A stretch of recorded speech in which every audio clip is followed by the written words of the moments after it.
Bueno, buenos días. Muchas gracias a Loris por la invitación, a Alexandrín por la presentación y por invitarme a participar. Para mí era importante, o es importante tratar de exponer algunos elementos de esta investigación que he estado desarrollando, ya que, bueno, es en parte de un proyecto anterior y en parte de un proyecto en curso que viene y que me gustaría pues que lo pudiéramos conversar más adelante. Originalmente mi interés por la historia de los incendios en Valparaíso comenzó con el objetivo de analizar la manera como, a través de la arquitectura, del urbanismo y de las infraestructuras durante el siglo XIX, se había enfrentado el problema de la inflamabilidad de la ciudad. Entonces la idea original era que había una relación estrecha entre los espacios y las arquitecturas de la ciudad y los incendios.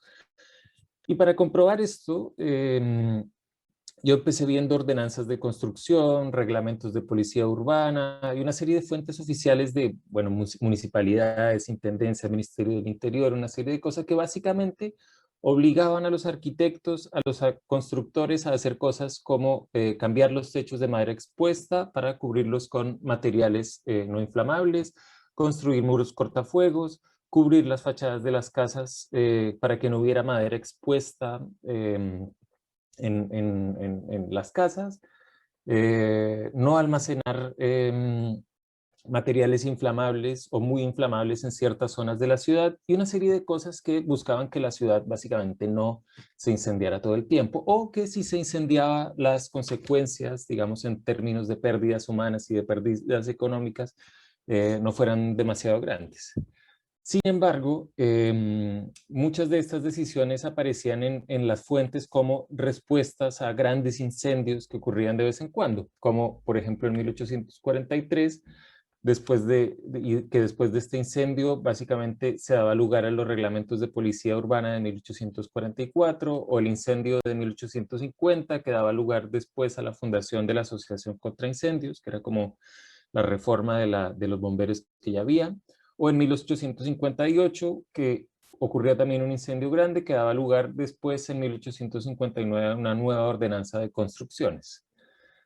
Entonces, estos incendios, o mejor dicho, estas fuentes, daban a entender que la ciudad, que su arquitectura y que sus espacios tenían una historia normal, muy cercana a las dinámicas comerciales del capitalismo dependiente del siglo XIX, del liberalismo, digamos, clásico. Por ejemplo, la construcción se nutría mucho de los materiales disponibles en el puerto, como la madera, los combustibles, los metales, pero esta historia urbana se cortaba, ¿no? Se cortaba más o menos cada 8 años, cada 10 años con un incendio.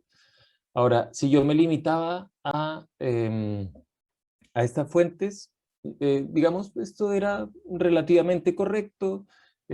Sin embargo, a mí me parecía que por lo menos hacía falta una discusión historiográfica o historiográfica y epistemológica, porque hay algo que no me parecía que quedara demostrado, como esta idea de la historia normal cortada por un antes y un después de cada incendio, ¿no? Pero era lo que decían las fuentes. Sin embargo, yo sentía que estas fuentes realmente no daban cuenta de la relación entre ciudad e incendio, y incluso me parecía que esto podía ser engañoso. Entonces, los grandes incendios aparecían en la prensa, o de los que hablaban estas fuentes oficiales que había visto hasta ahora, no eran los únicos. parecía haber muchos otros incendios que no habían aparecido en ninguna fuente de las que yo había visto hasta ahora. Entonces yo me fui al Archivo Judicial de Valparaíso y empecé a encontrar una grandísima cantidad de incendios pequeños, poco costosos, que no habían aparecido en ninguna fuente de prensa o no eran famosos, digamos, y que ocurrían todo el tiempo, ¿no?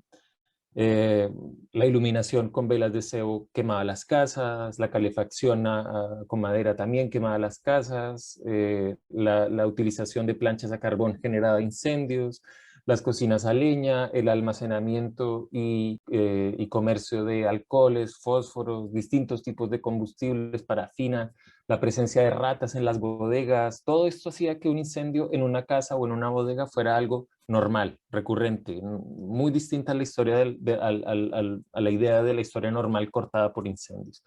Pero una de las cosas que me llamó la atención fue que en casi todos los tribunales, en casi todos los incendios que he visto yo en los casos judiciales, empezaban a aparecer los agentes de las aseguradoras. Básicamente, el juez convocaba a los agentes de las aseguradoras para preguntarles si había pérdidas materiales y así se empezaba a tratar de ver si el incendio era intencional y si se había hecho para la cobranza de un seguro. Entonces, los agentes de las compañías iban al tribunal, daban su testimonio y además empezaban a adjuntar pruebas como las pólizas de seguros que vemos aquí, digamos una imagen de una compañía, y los informes de las inspecciones, que es la imagen que vemos a la derecha de la pantalla, donde la gente iba y hacía un registro de las cosas que quedaban, registraba también el pago del cliente durante el tiempo que había tenido la póliza y de alguna manera la discusión judicial se trasladaba a una demostración que pretendía observar en términos cuantitativos el detalle de las pérdidas o de las posibles ganancias que generaba cualquier incendio. Y esto daba pie incluso para que en estas discusiones entraran científicos, entraran expertos, peritos, que en ocasiones, como en este caso que vemos aquí, es un científico que va a comprobar a través del análisis de un paño que encuentran en un incendio, es un químico farmacéutico, que llamaba a inspeccionar este paño para determinar si contenía algún derivado del petróleo y si fuera así, se podía considerar un incendio criminal. Pero bueno, los aseguradores no eran los únicos que iban a los incendios y de hecho los primeros que llegaban a los incendios eran los bomberos. Entonces me fui a las compañías de bomberos de Valparaíso a ver sus libros de diario y demás documentos que ellos tienen. Hay que tener en cuenta que en Chile los Valparaíso, los bomberos son privados, son casi como clubes cada una de las compañías y cada quien maneja sus archivos a su manera, por lo cual, digamos, esta búsqueda documental es todo un desafío bastante distinto a lo que es ir a un archivo nacional, ¿no? Y empecé a encontrar varias cosas, ¿no? Por ejemplo, encontré que prácticamente todos los bomberos de Valparaíso, todos los hombres de Valparaíso eran bomberos, casi, ¿no? A un incendio menor de una simple casa en una noche de martes a las 3 de la mañana podían llegar 60 bomberos o 100 bomberos, era una cosa de loco, muchísima gente estaba inscrita y participaba del mundo de los bomberos en Valparaíso. Pero también empecé a ver que los bomberos funcionaban básicamente todo el tiempo, no solo cuando había incendios, hacían actividades de todo tipo, limpiaban pozos, arreglaban bombas y materiales, arreglaban y limpiaban grifos, inspeccionaban cañerías y bueno, pues claramente apagaban los incendios. Eh, pero entonces aquí me empezaba a surgir una duda sobre la noción de riesgo de incendio que había en esta ciudad. Porque el hecho de que prácticamente la mitad de la población de la ciudad estuviera inscrita en compañías de bomberos, que son sociedades que en principio funcionan a partir de la idea de riesgo de incendio, pues no era algo menor, ¿no? Esto era algo importante para la ciudad. Pero la pregunta que me faltaba por resolver en ese momento era, bueno, pero ¿cuál es esa noción de riesgo de incendio en que se basan los bomberos, ¿no? Y cómo se construyó esta noción de riesgo de incendio en que se está operando en Valparaíso. Entonces, bueno, además de ver, digamos, lo que sería como esta composición social de los bomberos, casi como clubes sociales, en donde efectivamente uno puede constatar que es casi como un club de fútbol, ¿no? Un sitio donde se encuentran las personas. Encontré que para financiar esta actividad de bomberos, o la actividad general de bomberos, recibían una parte de fondos públicos, pero que era bastante menor, y desde 1838, incluso antes de que funcionaran con base en el sistema de la Asociación de Bomberos de 1851, funcionaban a partir de donaciones de privados que querían proteger sus propiedades. Entonces, en la fase inicial de la historia de los bomberos de Valparaíso, lo que vemos es una noción de riesgo de incendio individualizada, liberal, muy asociada a la idea de la protección del capital y a la protección de la propiedad privada. Y de hecho, en las bases de 1838, para la operación de bombas, dice cosas como esta. Dice: todas las personas que paguen la suscripción serán miembros de la asociación y tendrán derecho al auxilio de las máquinas. También en la prerrogativa de poder tomar la insignia de mando a falta de un director, en caso de un incendio, de dirigir las bombas sin que se presente alguno de los directores que pueda encargarse de la bomba. En la lógica del consumo, bueno, esto tiene perfecto sentido, ¿no? Si yo aporto mi cuota para un servicio, tengo derecho a que ese servicio me sea prestado, pero al incendio la verdad es que le da lo mismo quién pagó la cuota, ¿no? Si la casa del vecino se está quemando, aunque yo sé que mi vecino no ha pagado la cuota, a mí me conviene mucho más que le apaguen el incendio de su casa, porque de lo contrario, pues ese incendio se va a pasar a mi casa, ¿no?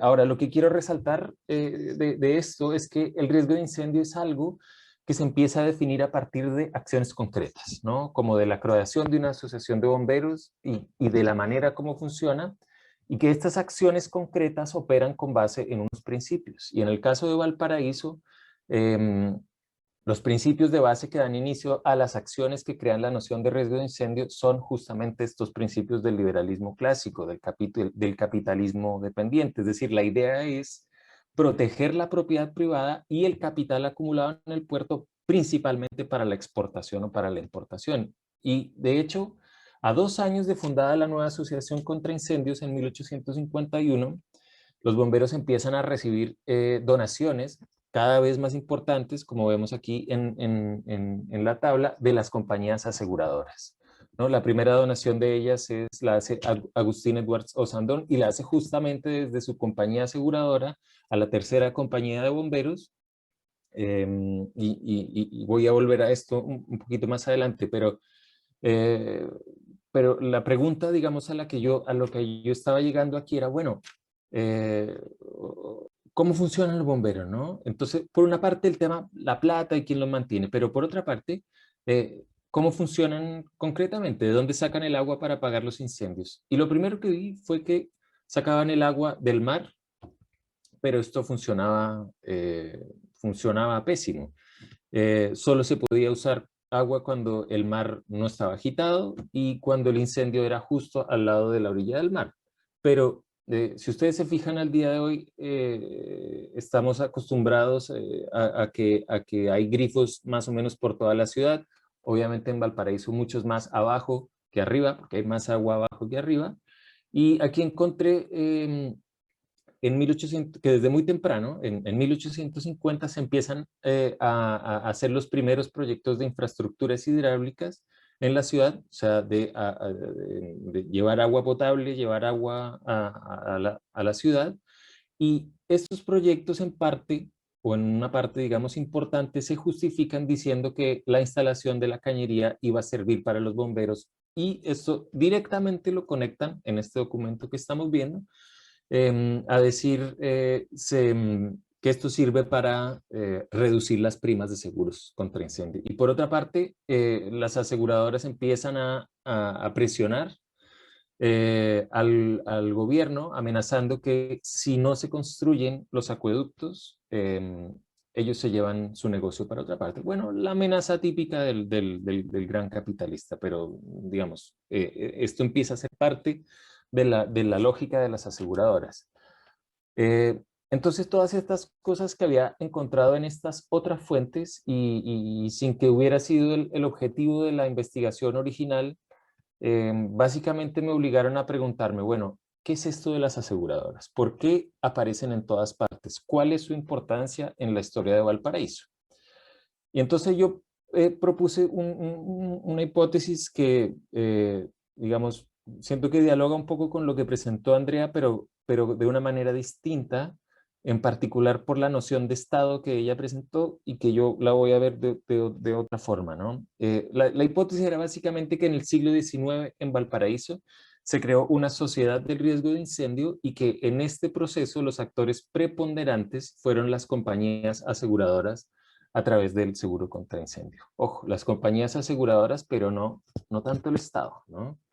Al día de hoy, nos parece más o menos evidente que el riesgo hace parte de una gran cantidad de cosas de la vida cotidiana, de las dinámicas económicas, de los análisis de mercado, de la política territorial, financiera, de la arquitectura, pero lo que a mí me llamó la atención, en este caso, estudiando la historia de Valparaíso, de los incendios en Valparaíso, es que yo siento como que nosotros realmente no tenemos una historiografía del riesgo, es decir, tenemos una gran producción actual en sociología, estudios de desastres, antropología, economía, y utilizamos nociones de riesgo para todo esto, pero no tenemos tan claro cómo a lo largo de la historia chilena como tal hemos incorporado el riesgo a nuestra propia sociedad, a la cultura chilena, a las ciudades chilenas. Entonces lo primero que yo sentía que tenía que hacer era, bueno, definir más o menos un concepto de riesgo de incendio que coincidiera con lo que se estaba implementando en el siglo XIX de Valparaíso. Y partí por una definición de Niklas Luhmann, que propone que pensar en términos de riesgo es básicamente operar diferenciaciones, expectativas, evaluaciones, probabilidades. Es decir, el riesgo para Luhmann es un sistema observante en el universo de otros sistemas, lo cual además me parecía bastante compatible con la idea de Ulrich Beck, que dice que el riesgo es este enfoque moderno para pronosticar y controlar consecuencias futuras de la acción humana, una especie de hoja de ruta o mapa cognitivo del futuro de la sociedad. Pero concretamente esto, ¿qué significa? ¿Y por qué me pareció importante incorporarlo? La idea transversal que yo tomo de estos dos autores es que el riesgo es un sistema para observar cosas de la vida real, como espacios, conductas, materiales, manifestaciones de la naturaleza, productos de la creatividad humana. Y el objetivo central de este sistema es que podamos convertir todas estas cosas de la vida real en números, en probabilidades, en cálculos que nos permitan tomar decisiones. Y eso era justamente lo que estaban haciendo las aseguradoras en Valparaíso desde mediados del siglo XIX. El agente iba a las casas, hacía una inspección, verificaba todo lo que había en la casa, tanto la estructura como los objetos específicos que habían en el lugar, ingresaba todos los datos acorde a los manuales, calculaba el monto máximo de cubrimiento del seguro, el tipo de póliza y el precio de la póliza. Y digamos que hasta ahí todo parece relativamente simple. Se le asigna un valor a cada cosa y después simplemente lo llevamos al papel, al calculista y sale el riesgo. El riesgo en ese sentido era una cuantificación de la vida, ¿no? En función de la probabilidad de que se queme. Y de lo que se considere que esa cosa o ese objeto que se puede quemar, de lo que se considera como el monto de su valor. Un despacho comercial cualquiera se convierte en una hoja de cálculo como esta que vemos aquí, donde cada cosa, cada movimiento, cada venta, cada compra, cada pago cambia las cosas, ¿no? Y la idea es detrás de esto es que un comerciante o una persona cualquiera puede transferir el riesgo de incendio a una empresa con un capital suficiente para poder atreverse a hacer un negocio sin tener miedo de que al primer incendio lo pierde todo. Pareciera automático, objetivo, cuantitativo, pero en realidad no lo es, porque todas estas valoraciones cuantitativas pues están basadas en principios morales que solo pueden entenderse a través de la cultura, y esto es justamente lo que plantea Mary Douglas. Entonces, por ejemplo, en la póliza de la Imperial, que que habíamos visto el otro lado, hay una serie de condiciones estandarizadas establecidas desde Londres que no tienen que ver concretamente con probabilidades de incendio en la ciudad de Valparaíso, como por ejemplo, condición que dice que no cubre instrumentos científicos o filosóficos o que no cubre incendios producidos por erupciones volcánicas. Es un documento estandarizado, pero sí tiene que ver un poco con la experiencia acumulada de la empresa en sus negocios alrededor del mundo. Y esto es lo que se está imponiendo como la noción de riesgo de incendio a través de este tipo de documentos. Ahora, hay que tener algún cuidado con esto porque tampoco podemos decir simplemente que fueron las aseguradoras desde Londres las que decidieron cómo se entendía y cómo se calculaba el riesgo de incendio en Valparaíso. Ciertamente fueron un actor muy potente en este sentido, pero también tuvieron que articularse con el contexto local. O sea, se trata de un negocio legal que maneja capitales localmente y por lo tanto debe estar regulado localmente. Y por eso va a aparecer, por ejemplo, desde el primer código del comercio, va a aparecer la regulación de las aseguradoras. Y de hecho, si nosotros vemos los capitales que manejan, esto es una tabla de la Queen, que es una aseguradora, nos vamos a dar cuenta que en términos de dinero, pues esto es un negocio muy, muy importante y además es un negocio que está sujeto a muchas controversias judiciales. Y aquí va a haber, por ejemplo, una condición muy importante que sí es particular de Chile y es la manera como se adapta a el Código Penal, a la dimensión penal, ¿no? Y esto, digamos, va a cambiar la vida de las aseguradoras en Chile por mucho tiempo, que es el artículo 483 del Código Penal. Este artículo, redactado en 1873, dice básicamente que se presume responsable de un incendio al comerciante cuya casa o establecimiento tiene origen aquel, si no justificare con sus libros, documentos u otra clase de prueba que no reportaba provecho alguno del siniestro. ¿Esto qué significa para el asegurador? Fundamentalmente que cuando ocurra un incendio, no tiene que hacer nada hasta que el comerciante no demuestre que no es fraude. Ahora, a lo que voy con todo esto es que los seguros contra incendios no son simplemente un negocio más de la ciudad. No es solamente un tema de negociación de pólizas y de protección de propiedad de propiedades. Estamos verdaderamente ante una industria que está metiéndose con la política, con la justicia, que está influyendo en la arquitectura y la forma como construimos la ciudad, que negocia con los comerciantes, los propietarios, los habitantes y que a través de todo esto está creando una cultura del riesgo de incendio que va a marcar profundamente las identidades sociales de esta ciudad. Y en esta lógica, muchas veces las problemáticas sociales y territoriales pasan a ser secundarias. De hecho, una de las consecuencias prácticas del seguro contra incendios es que contribuye a reforzar desigualdades sociales preexistentes, por ejemplo, refuerza la capacidad de las personas y comerciantes más grandes para recuperar pérdidas en caso de incendios, pero excluye a los comerciantes más pequeños o a los más pobres o a los que están ubicados en lugares, digamos, más de más alto riesgo. Esto mismo ocurre con la operación de los bomberos, porque mientras que logran articular un sistema de operación bastante bueno para la apagada de incendios en las zonas bajas, en los cerros hasta el día de hoy es muy difícil acceder a los incendios, es muy difícil que llegue un carro de bomberos a las partes altas de los cerros. Y en ese sentido, ¿qué queda para los pobres? ¿Qué queda para quienes viven en los cerros? Las aseguradoras no los van a cubrir, a menos que paguen una tarifa de póliza ridículamente alta, que es la que da su cálculo, digamos, el número, esta cuantificación. Pero bueno, si tuvieran los ingresos para pagar esas sumas, pues mejor sería no vivir en los cerros, ¿no? Los bomberos nunca van a llegar a tiempo a los incendios de los cerros. Entonces quedamos con un sistema que refuerza desigualdades existentes y que establece umbrales de catástrofe distintos según la posición que se ocupe en el sistema socioeconómico.